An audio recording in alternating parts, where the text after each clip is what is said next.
Can you say it's okay? Okay. This is me with my tea. I feel like I'm naked. I don't have a cup.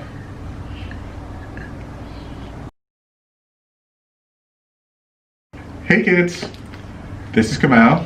This is Selena. And we're with The City and Beyond. So we finally made it. We're across the world. We're in the future. We are in New Zealand. Why are you looking around? Dramatic effect. We actually left New York the 23rd of December and we got here on the 26th. Some of you might be wondering why it took us so long to get here. Some of our fellow travelers know that's just the price of admission. We had 3 flights that took us here, totaling, I don't remember how many hours, maybe 40 something in total. I believe it was about 43 hours. 43 hours in total. Yes, there is a direct flight from New York to New Zealand. I don't think it's, well, not New Zealand Air yet. No? I think it's coming up. It's like a flight from New York, a direct flight from New York to New Zealand via New Zealand Air, but I think it's launching in the upcoming months. If not, we'll just correct ourselves down here. And some people ask why we didn't go the opposing route, but we'll get into that later.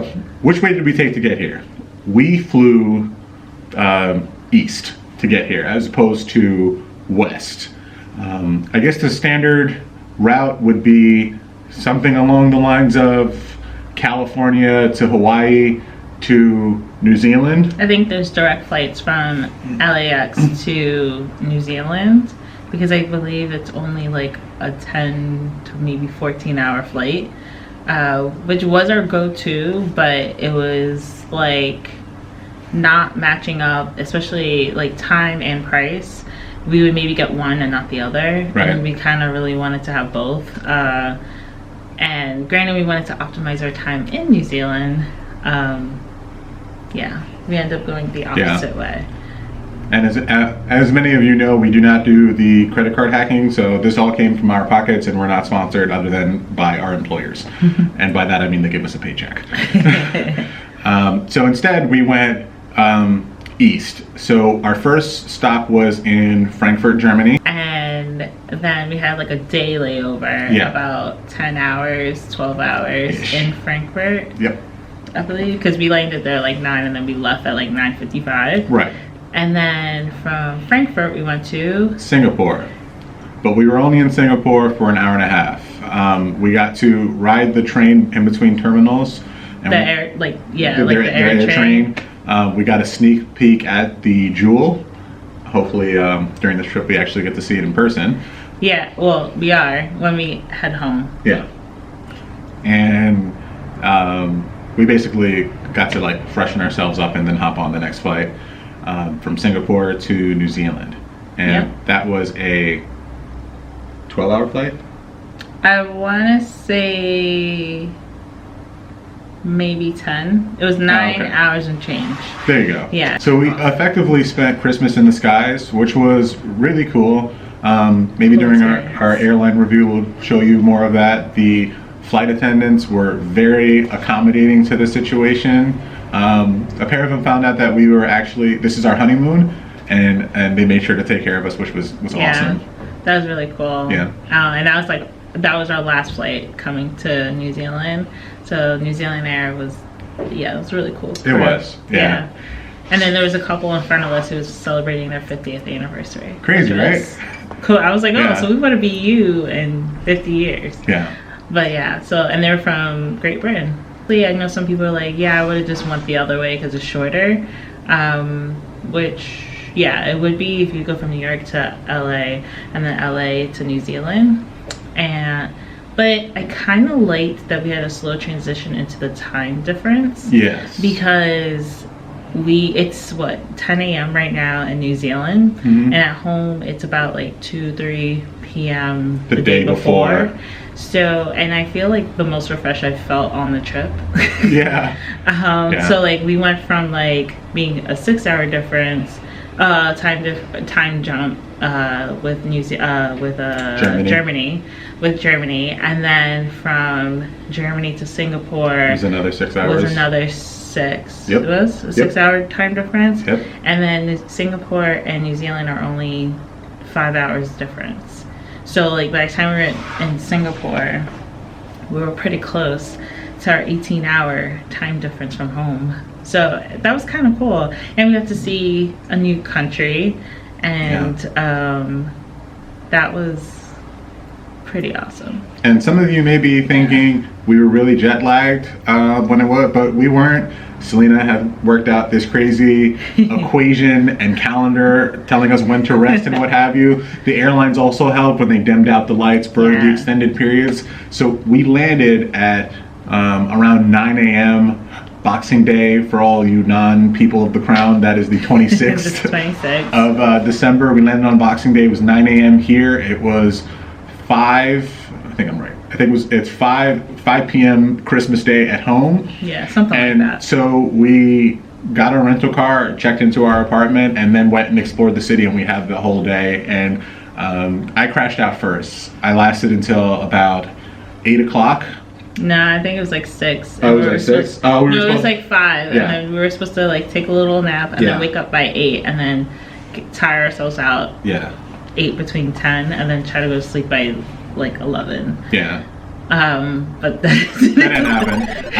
I wound up sleeping for like 4 hours, and then I woke up, and it was he like... woke up, he was like, you want to eat? Yeah, I woke up and I had the munchies, but yeah. Yeah, so yeah, he woke up Yeah. and he got pizza and then went back to sleep. And I stayed up until like 1 a.m. New Zealand time. So that so I woke up like 5, 6 and then slept a little longer so I could be like on my normal schedule of like being up by 7 and going to sleep at 11. So it's been a long journey from New York to here. This was the longest flight that we have ever done in our entire lives. That's individually and together. Yeah. And we learned a lot along the way, and we'd like to share a little bit of it with you.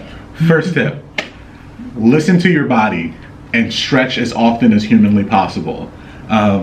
Land legs is a big thing, and I know people usually make mention of that when you're on a boat because of all the swaying, but flying is no different. Sitting for hours and hours and hours at a time and basically only getting to somewhat stretch your legs out depending on your height and your seat, it's definitely strenuous. When we got out, I felt like the blood was finally starting to go through my legs again.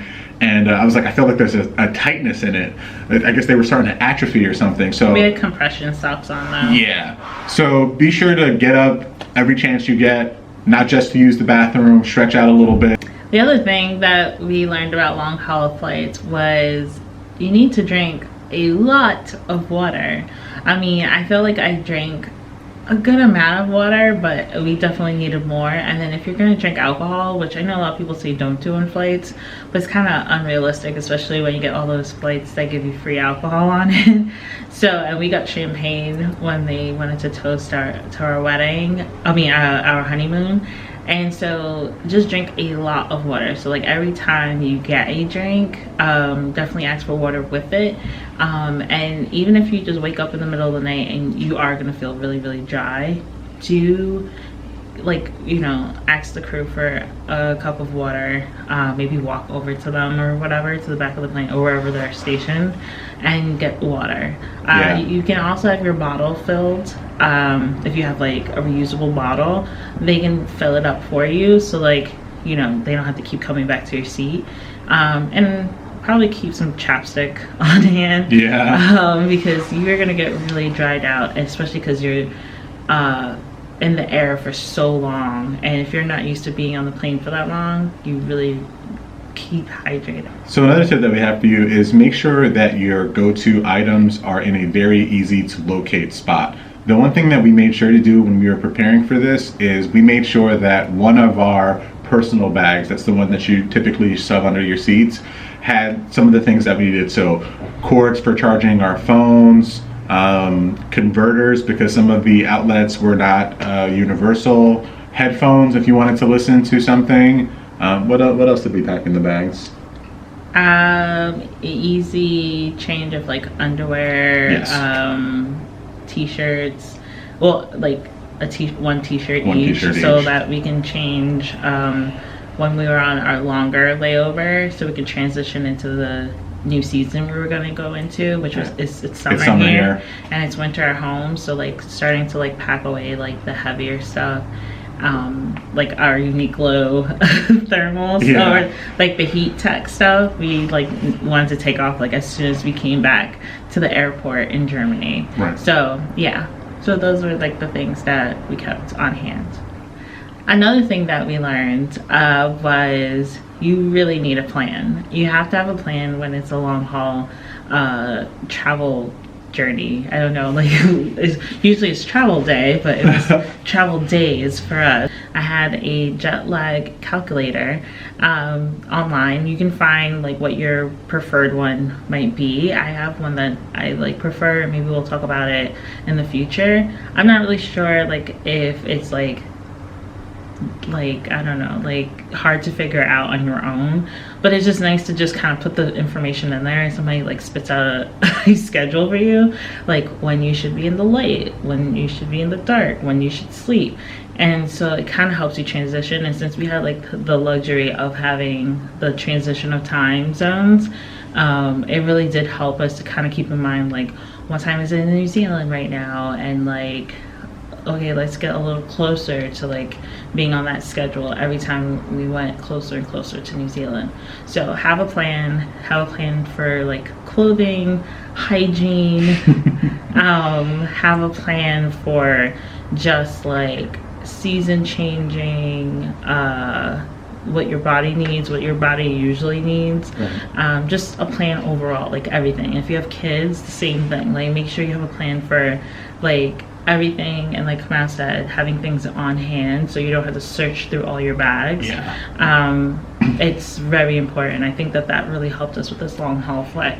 Absolutely, because you don't want to be that person going to the airport wearing shorts because the season's going to change, and then you have a layover where it's snowing somewhere and you're thinking you're going to be warm, or the contrast, you don't want to be bundled up because you're going to a place that's cold and it's steaming hot where you're leaving. So just think about it. Thankfully, our layovers were like stretched out in between. So when we were leaving Germany, they were also in the middle of winter. We transitioned to more spring-esque clothes, so it wasn't too bad. And here we are. So the last thing that goes along with what we were just talking about having a plan, is plan to have no internet.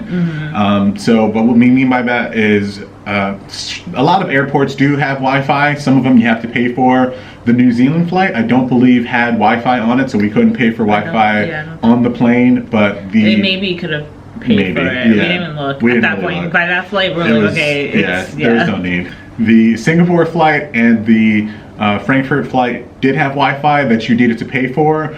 We opted not to do it. We really didn't need it. We had everything kind of spec'd out. What we did forget to do, and it didn't really bite us in the butt, but it would have helped us out in the long run, is you can download maps. If you use Google Maps, you can download a map ahead of time of the area you're going in, and it won't give you traffic updates, but you'll at least know where you're going.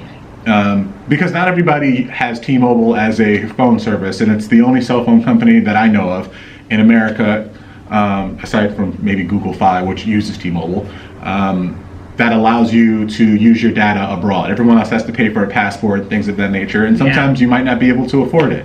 So plan for no internet. Have everything that you need offline. Have hard copies of things that you need to access. Am I forgetting anything? Also, remember that like you're gonna need confirmation information. I made the mistake of, I do have all that information at hand, but it was on, I couldn't access it while we were on the plane. So like we didn't have the internet so that I can double check like the address of our hotel here, because we had to put it on our declaration card. And I was like, I have to wait till we land. And then there was like just like phone numbers for things. Just plan to have no internet and just have that thing. And like there's an app called TripIt, I believe, that a lot of people use, and I said I was going to try it on this flight, on this trip, and I was able to access that information from the plane. Unfortunately, it wasn't one of the things that I Like needed. loaded into it, Yeah. yeah. But like it would have been, if it was loaded in there, I would have been able to like grab it from TripIt. Yeah. So that might be not sponsored, but yeah, that might be a good option for you if you want to keep all of your confirmations and places that you're staying all together. So one of the other things that we really enjoyed about having this long haul flight though was we spent this beautiful day in Frankfurt, Germany, which neither of us have ever been to Germany, let alone Frankfurt. And it was great to like just have that Christmas Eve in Frankfurt and a new place. And granted, a lot of things were kind of closed, but we'll have a video about like our time there. And there's like, you know, some special things about Christmas Eve in Frankfurt. And towards the end of the day and it getting dark, I was like, what's crazy about this is that we're not even in the country that this trip is like for. Yeah. And like we just had like this amazing day and it felt like, oh yeah, now you have to go back to the airport. But it's like we have to go to the airport to actually get to the destination we actually made this trip about. Yeah. And so it was so cool to just be like, wow, there's more. There's just more. So like I know a lot of people like don't like layovers or stopovers and stuff, and they just want a direct flight places, but Right. it really does add to your trip. And I think we're going to talk about that more in 2020, like more Absolutely. and more, just to kind of, you know, it does make your trip cheaper a lot of the times, and like you just get to enjoy and embrace so many new cultures that you wouldn't have gotten to see. So that was like the icing on the cake on the long haul flight. Granted, obviously some not so great things, but I think with planning and actually just taking things in, I think it's worth it.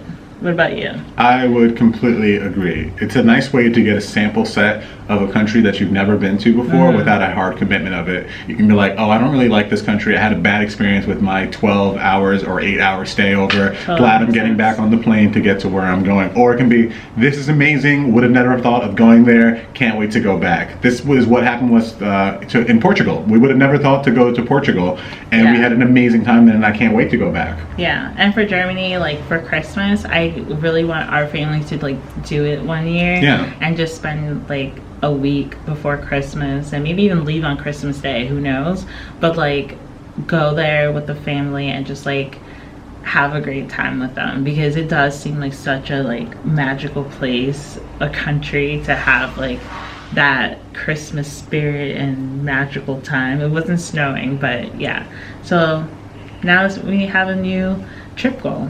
Yeah. So now we're going to give you our first impressions of Auckland, not New Zealand as a whole. We still have a whole week left here to experience and show you. So this is like our first impressions. This of is our first impression of New Zealand, but Auckland. We have 3 points. All right. So point number 1, focusing on the road. All right. Very difficult. Very difficult. For those of you who don't know, they drive on the other side of the road. This is my first. Well, depending on who's watching. Oh, depending on who's watching if it. you're American. Yeah, if you were American, they drive on the left side of the road. Yeah. And the right side of the car. So the car is on the opposite side. Even the indicator was a little tricky for me because I felt like it was supposed to be on the opposite side. He keeps putting on the washers. I continually put on the windshield wipers instead of indicating. The speed limit is also in kilometers for everyone still using the imperial system. Yeah. But they have signs everywhere, and all you got to do is look at your speedometer. You'll be perfectly fine. Right. But turning, biggest pain, because I'm like, please don't be on the wrong side. Please don't be on the wrong side. Anytime I make a turn here. Yeah. So far, no accidents, no issues. No accidents. We drove. What was it? 25 minutes 25 from the minutes. airport to here. Yeah. And parked on the street, and it was fine. You kept kind of going over to the left. Yeah. Oh, no. Yeah, going to the Going left. to the left And so you had to keep like kind of going back to the right to get into the middle. My depth perception is off. I would say, isn't it also like peripheral? My peripheral is also off. Yeah. So hopefully once we're like in the more country part, it's like a little easier because there's less like 4-lane highways and stuff. Right. So like, or I don't think there's any 4, but like bigger highways. Yeah, so hopefully it's like just 1 lane and it's mostly just us. And I know it freaks people out, but it's difficult for me to use my right mirror. For a long stretch of time, I had my car was the old family car. It was a 1983, doesn't matter. It was a 1983 car, and it didn't have a mirror on the passenger side because it wasn't standard yet. So I got used to driving without needing to use my mirror on my passenger side. Well, in this country, that mirror is my driver's side mirror, and it's very challenging me to do it. But I still use my rear and my side mirror. But yeah, to look in the right mirror, it's like, oh, right, you're there. And we also have like a tiny car. Yeah, it's kind of small. So yeah, it's small for 6 me. foot. Yeah. Come out. I have which to like the girl didn't say car. anything about, but I guess she probably wasn't really thinking about it. Yeah, it's all right. But that's driving in New Zealand so far. So there's not much preparing for that, to be honest, if you're from America. So in our area, there's a lot of Asian cuisine. I don't know if it's only Auckland or this neighborhood, or maybe this neighborhood. We're in the CBD area, and we walked like all the way to, I don't even know what neighborhood that was, but we went to Giapo, which is our next point. So it was really nice to kind of like have the option of like Korean fried chicken or ramen or like sushi, Indian food. Like there was a lot of Asian influence everywhere. Yeah. So that was kind of interesting because I didn't expect that. Yeah. And we went to Giapo. Yeah, I know a lot of you have seen it on the gram, or maybe your favorite influencer or YouTuber, Twitter, Instagram person have gone there if they've gone to New Zealand or Auckland, because that's where it is. Yeah. And you may think it's touristy, it's overrated, but let me tell you, the hype is real. It is it is an artistic experience that so happens to give you ice cream. If you've never been there, they ask you first, like, have you been here before? And then you're like, no. And so they're like, okay, come around this table. And there's like just 2 stations. And the girl brought us over with 4 other people, like 2 other couples, and we all she talked about what type of ice cream you can get, like the style of the ice cream, like if you want the octopus or you want like whatever else they have seasonal stuff. Yeah. So, and then she's like, after she talks through like what types of ice cream you can get in them, then she brings them out, and then your whole group tries out the sample. There was like 10 different. Yeah. They actually had a April Spritz flavored ice cream, which so good. I legitimately tasted. If it was like Haagen-Dazs, I would have been like, "Can you put it in a cup? Yeah, just on the side, so I could have it for later, or like a pint, so I could get it for later." Yeah. But yeah, that was really good. So maybe when we come back to Auckland, I don't know if they're open on New Year's Eve, but maybe we could stop by there and get some April Spritz. That's really good. If I was to compare it to anything, what was the name of the Indian restaurant that we went to in Vancouver? Vij. Anybody from Vancouver or anyone who's visited, if you've gone to Vij, it reminded me of that only for ice cream, in the sense of there was a wait because people know about it, and while you waited, they gave you samples of what was happening. They make sure that you're immersed in the culture of it before you actually experience it. Not the samples of the ice cream. Not the samples of the ice cream, but like when you're waiting in line, they give you like kind of like chocolate bark. Like chocolate bark or like vanilla. Oh, not vanilla. But white chocolate. Essentially, what I'm getting at is they're acknowledging the people on the line because you're coming there for the experience. So before you even enter the building, you're getting a taste of the experience. And I felt like the same thing happened when we went to Vij's. We enjoyed our experience. It was delicious. We ended up not getting the April Spritz, if you couldn't tell already.